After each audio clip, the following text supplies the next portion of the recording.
కవితక్క నాయకత్వం. జై టిఆర్ఎస్. ప్రియ మీడియా మిత్రులందరికీ నమస్తే.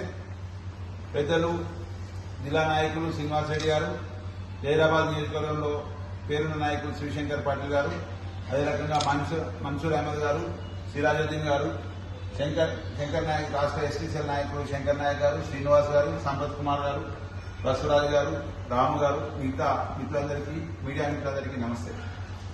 ఈరోజు తెలంగాణ రాష్ట్రంలో ఒక విచిత్రమైన వైఖరి నెలకొంది. ఎవరు ఏ పార్టీతో కలుస్తున్నారో, ఎవరు లోపాయికార ఒప్పందం ఎట్లుందో తెలియని పరిస్థితి నెలకొన్నది. ఈ లోపాయికార ఒప్పందంలో భాగంగా ప్రజల ఏజెండా, ప్రజల సమస్యలు పక్కదారి బట్టి ఒకరిపైన ఒకరు రాజకీయ డ్రామాలు మాత్రమే చేస్తా ఉన్నారు. ఇట్లాంటి తరుణంలో తెలంగాణలో సబ్బండ వర్గాల రాజకీయ రాజ్యాధికారం కోసం కవితమ్మ 50% రిజర్వేషన్లు బీసీలకు అమలు చేయాల్సిందే, సామాజిక న్యాయం అమలు చేయాల్సిందే. అంతేకాదు పాంచజన్యం పేరు మీద ఇప్పటి వరకు రాష్ట్ర చరిత్రలో, తెలంగాణ ప్రాంత చరిత్రలో లేకుండా ప్రతి విద్యార్థికి ఉచిత విద్య అంటే ఏ ప్రైవేటు పాఠశాల అయినా సరే ఖచ్చితంగా ఉచిత విద్య అందజేస్తామని చెప్పేసి, ఎంత పెద్ద కార్పొరేట్ హాస్పిటల్ అయినా సరే రెండవది ఉచిత వైద్యం అందజేస్తామని చెప్పేసి ఒక నినాదంతో. అంతేకాదు విద్యార్థి తర్వాత ఉపాధి, అనేక మంది ఉపాధి కల్పిస్తారు. అంటే ప్రభుత్వమే సుమారు 2 కోట్ల వరకు రుణాలు ఇచ్చే రకంగా ఉపాధి కూడా కల్పించే రకంగా 3వ అంశం. 4వ అంశం రైతాంగం కోసం ఈరోజు చూస్తున్నాం యూరియా ధరలు పెరిగి గిట్టుబాటు ధర లేక ప్రతి ఆఫీసులో ఎక్కడ పోయినా రైతు అంటే ఒక ప్రత్యేకమైనటువంటి ఒక గౌరవం ఇచ్చేలా 4వ. అన్నిటికన్నా ముఖ్యమైనది పాంచజన్యంలో 5వ అంశం సబ్బండ వర్గాలకు రాజ్యాధికారం.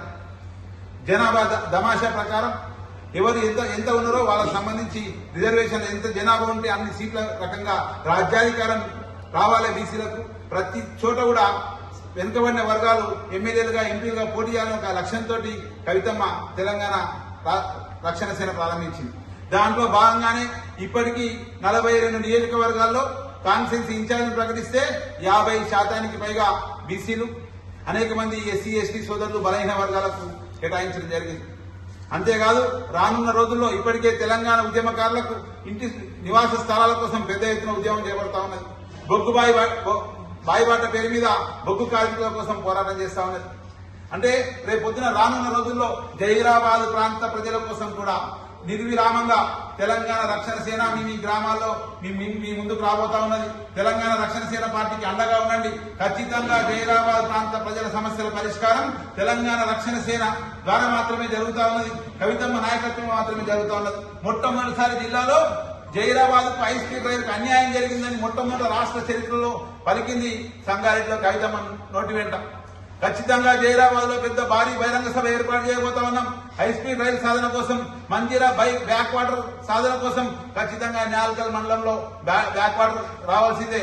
అంతేకాదు నారింజ ప్రాజెక్టు సంబంధించి కానీ అనేక అంశాలు జైరాబాద్ వెనుకబడి సుమారు స్వతంత్రం వచ్చి 75 ఏళ్ళైనా కూడా జైరాబాద్, నారాయణఖేడ్, ఆందోళన ప్రాంతాలు వెనుకబడి ఉన్నాయని చెప్తా ఉన్నాం. ఇంకెంతకాలం ఈ వెనుకబాటు?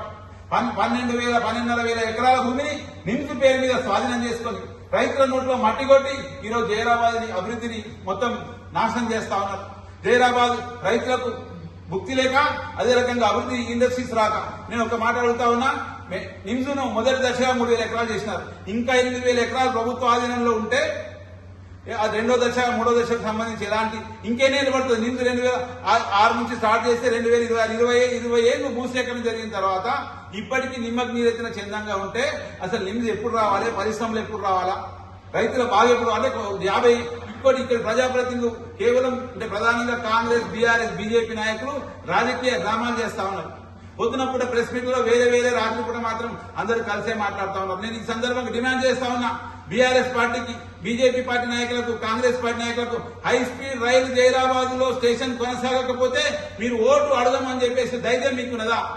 ఖచ్చితంగా చెప్తా ఉన్నాం, గ్రామాన తెలంగాణ రక్షణ పేరు మీద మీ యొక్క అసలు రంగు బయట పెడతాం. కవితమ్మ గారి నాయకత్వంలో జైరాబాద్ ప్రాంత అభివృద్ధికి ముక్త కంఠంతో నినదిస్తాం. ఇప్పటికైనా మీ రాజకీయ డ్రామాలు మానండి, తెలంగాణ రక్షణ సేన వేదికగా పనిచేయండి. లేని పక్షంలో ఖచ్చితంగా మీకు మీ ఇంటి గెరాలు కూడా చేస్తాను, గుర్తుపెట్టుకోండి. పెద్ద ఎత్తున ఉద్యమించబోతున్నాం జైరాబాద్ ప్రాంత అభివృద్ధికి. మళ్ళీ ఒకసారి చెప్తా ఉన్నా, ఈ సందర్భంగా 6వ తేదీన ప్రొఫెసర్ జయశంకర్ గారి జయంతి సందర్భంగా సరూర్ నగర్ ఇండోర్ స్టేడియంలో వేల మందితో రాజ్యాధికారం కోసం సామాజిక న్యాయ తెలంగాణ సంకల్ప సభ ఏర్పాటు చేయడం జరిగింది. కవితమ్మ గారి నాయకత్వంలో సామాజిక న్యాయం సాధించాలనే ఒక లక్ష్యంతో ఎవరు ఎంత జనాభా ఉన్నారో ఏ సామాజిక వర్గం అంత పద్ధతిలో కేటాయించాలనే ఒక లక్ష్యంతో సామాజిక సంకల్ప సభ ఏర్పాటు చేయడం జరిగింది. ఈ సామాజిక సంకల్ప సభకు జైరాబాద్ పార్లమెంట్ నుంచి పెద్ద ఎత్తున ప్రజలు తరలి రావాలని విజ్ఞప్తి చేస్తా ఉన్నాం. ఖచ్చితంగా నియోజకవర్గానికి 200 నుంచి 300 మంది తరలి వెళ్లేలా కార్యక్రమాలు ప్రయత్నం చేస్తా ఉన్నాం. అంతేకాదు అతి త్వరలోనే అన్ని మండల కేంద్రాల్లో జెండా ఎగరేయడంతో పాటు ప్రతి గ్రామానికి కూడా తెలంగాణ రక్షణ చేరే రకంగా ప్రయత్నం చేస్తా ఉన్నాం. తప్పకుండా మీరందరూ మాకు తోడుగా ఉండాలని చెప్పేసి ఈ యొక్క ప్రజా ఉద్యమంలో మీరందరూ భాగస్వామ్యం కావాలని చెప్పేసి కోరుతా ఉంటూ ఇక్కడికి ఇచ్చేసి అందరికీ కూడా ప్రత్యేక ధన్యవాదాలు తెలియజేస్తా ఉన్నాను.